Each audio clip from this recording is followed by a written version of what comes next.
So unfortunately, Bill wanted to come desperately, as well as Joni, but unfortunately, they fell sick and regret not to be there. But Bill was sending a statement for everyone to hear. So I'm going to read that out. So thank you for attending the premiere of Yours in Freedom, Bill Baird. I regret I cannot be with you, but I would like to express my gratitude. I wish I could clone Jada Portillo, whose outrage at injustice, intelligence, and bravery gives me hope for future generations. At such a young age, she understood the concept of converting thought into action. I'm so proud of her.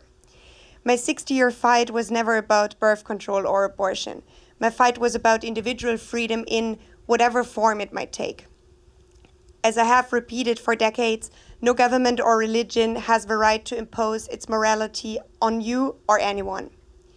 We are all capable of great love and ability to act on that love, instead of acting on our violent and base instincts born out of the fear of the other. There is no other. We are all part of the human race. In closing, I hope the message of this film will be to learn from the past, so we don't repeat our mistakes. The power of joining together and not letting our egos get in the way can move mountains. Yours in Freedom, Bill Baird. Thank you so much for the message, Sarah and Bill. We all hope he feels better soon. Rebecca, did you meet Jada first or did you meet Bill first? I met Bill first. Okay. Oh, it is working. I met Bill first, but it was Sarah who suggested that I meet Bill.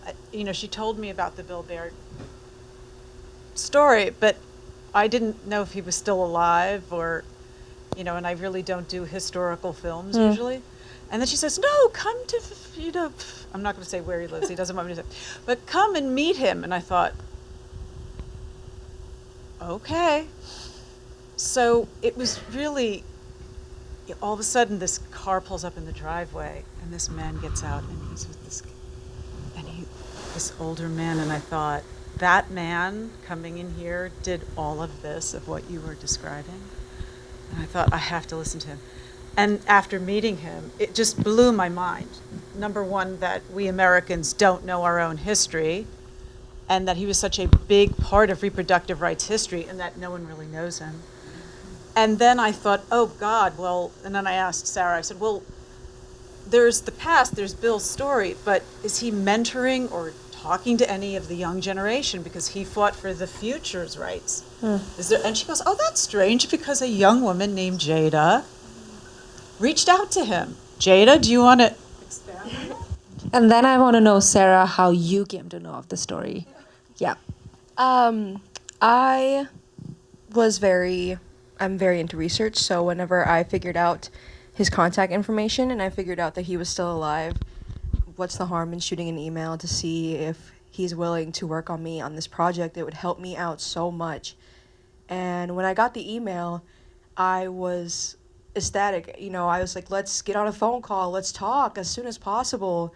And we had our conversation, and then afterwards he goes, I'm also a part of this documentary, and I would love to possibly work with you too if you're into doing that. And I said yes. I said, why not? That sounds like a lot of fun, and I'd love to be a part of something that you have also trailblazed once again.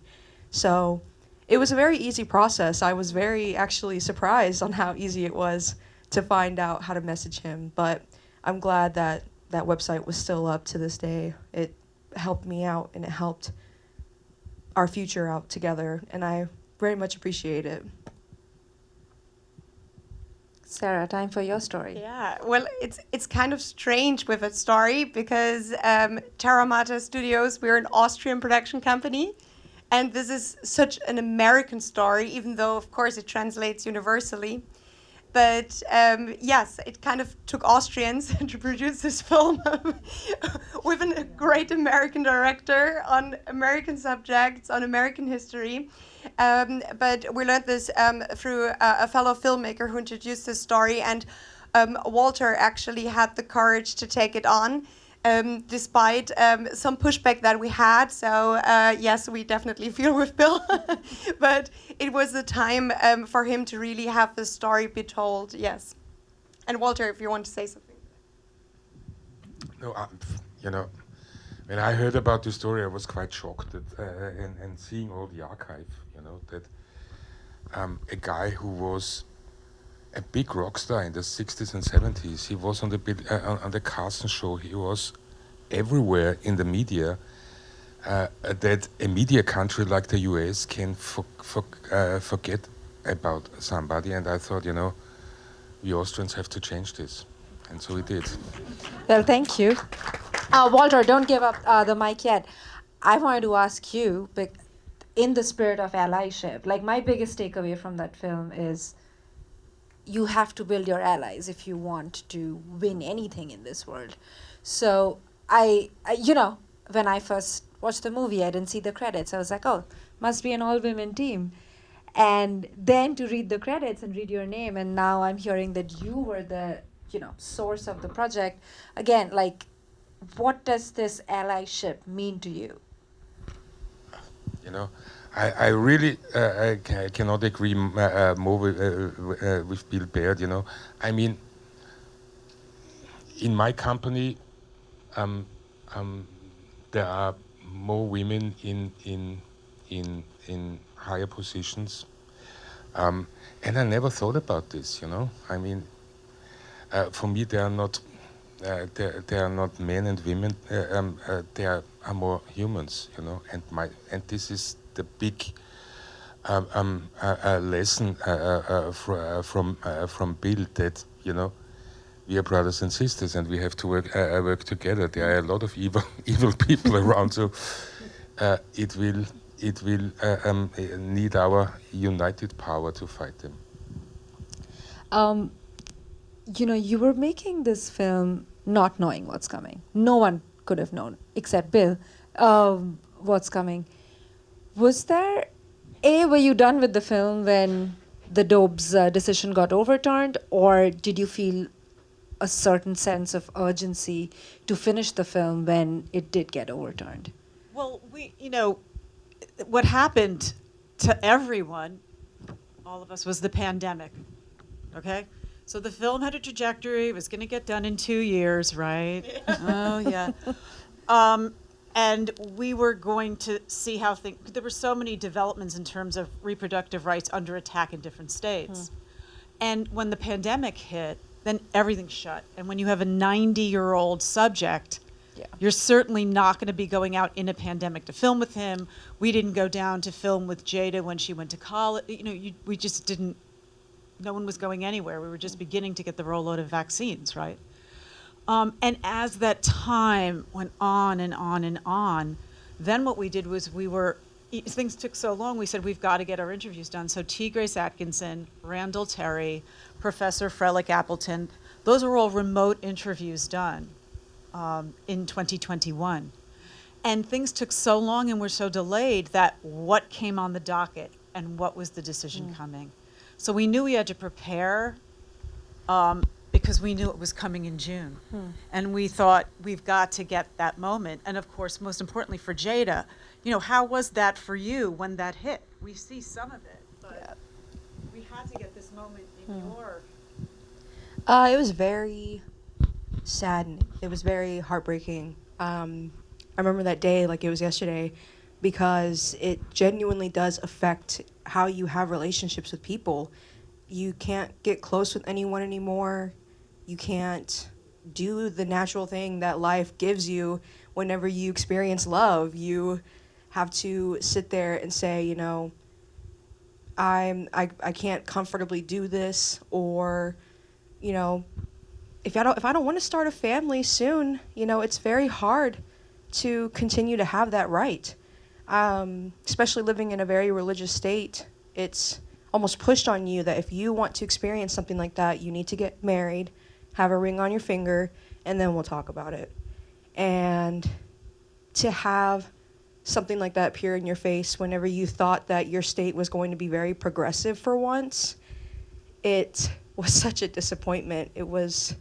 I felt embarrassed to live in my own state and almost embarrassed to live in a place that claims to have freedom. And so I was very much happy that this was happening because I could sit here and tell everyone, you know, it's okay to feel angry. It's okay to feel upset. You know, this is your body and this is your right to your private life. And instead it was taken away from them just like that. And I'm very thankful to be a part of this process so that you guys can also learn about this as well and be a part of it with us. And hopefully the future will be a better outcome now that more and more people might become educated on their personal rights and their personal life. Yeah, and before I open it up, yeah. I just wanna say, I, as a woman, I have more rights in the state of New York than you do. You don't have the same rights I do. That's unconstitutional. Yeah. Again. So, and we don't really, because we're in, a lot of us probably live in New York, and for us it's, but for you, you have less rights than I have. That's pretty bad. I would say this is not just unconstitutional. I think this is inhumane, which is a little bit tougher to bear. And I was so glad that the young woman there brought up that the birth controls were tested on women in Puerto Rico because, you know, I'm from India and birth control is given out very freely to us because they don't want more of us. So, you know, it's the other side of the problem. And like you say, it's like a trap. And the only thing that can get us out of all of this is having the choice myself, right? What do I want to do with my body? Before I start off with the audience questions, can I please ask Jada's mom to stand up so we can applaud you? Diana.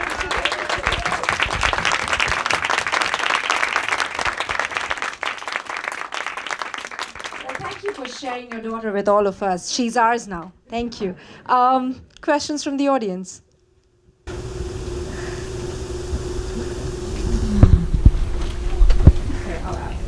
Yes, and then there's a hand at the back. I'll come back to you after this.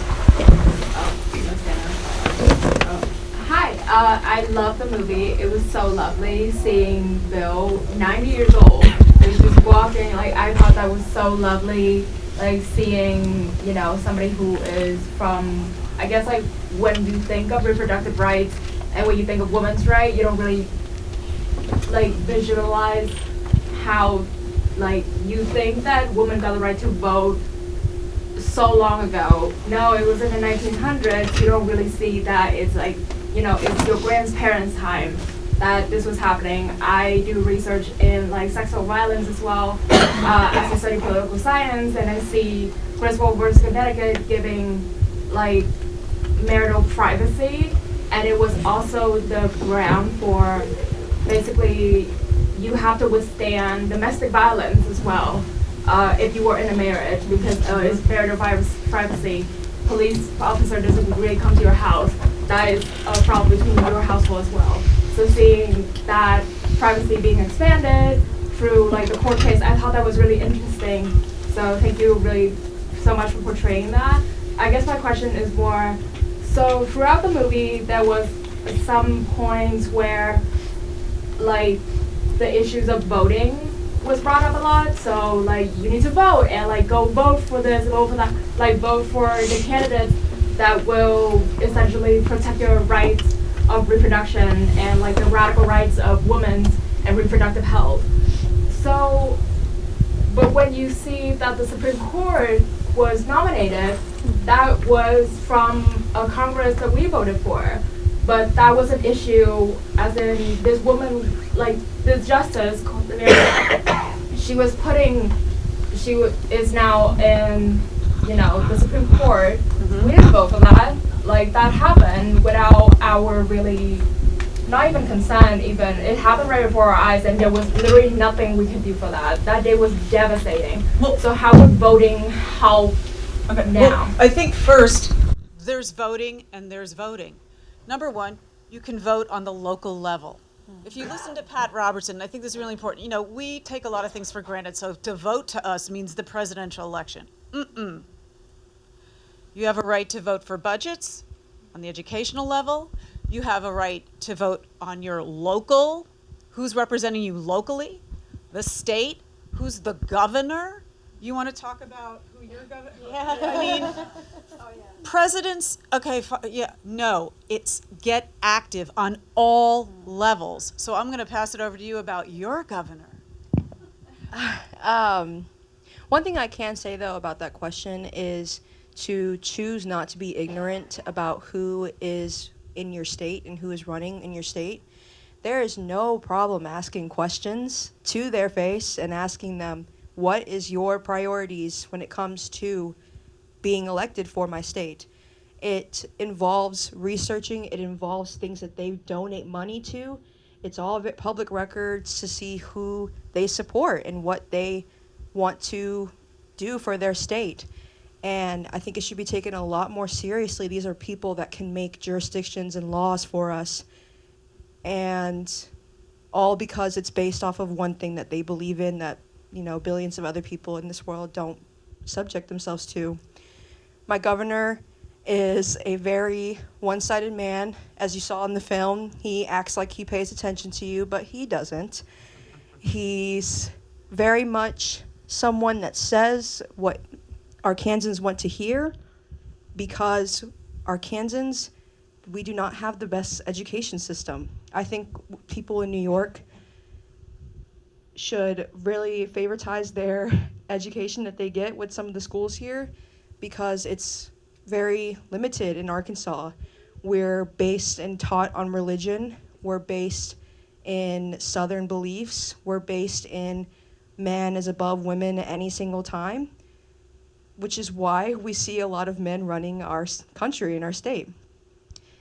I think the one thing that people should very much look into is figuring out where your senators and your important political leaders, where they work, where they, go. They're people that make decisions for you, and you have a right to tell them your opinion and how you feel about it. And don't even feel bad telling them they did an awful job, too.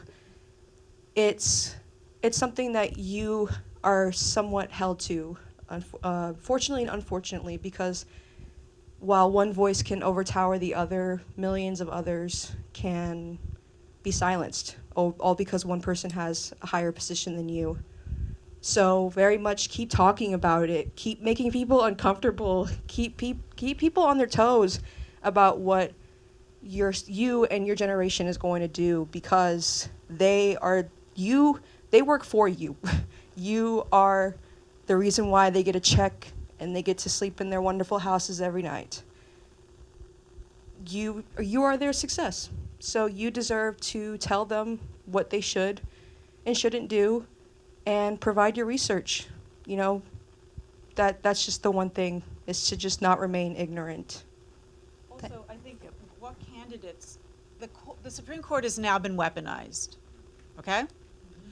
So you have to look beyond that. What are the reforms that have to happen to this court? Which candidates have that platform? Because it cannot remain the way it is. And we can't have these lifetime appointments, and every time a president, it's crap. So your generation will hopefully come up with, and Buttigieg mentioned it when he was running for president, is really reconfiguring the court so that it's much, so that this weaponization doesn't get a chance to happen again. I'm sorry, I don't want to. I know we're at time, so I just wanted to thank you, Jada, and thank you for making a film about things our books won't talk about. If you're enraged, carry that rage out, put it into action. I think that's the way we pay homage to Bill's legacy and life work. Thank you for joining us tonight. Have a good night.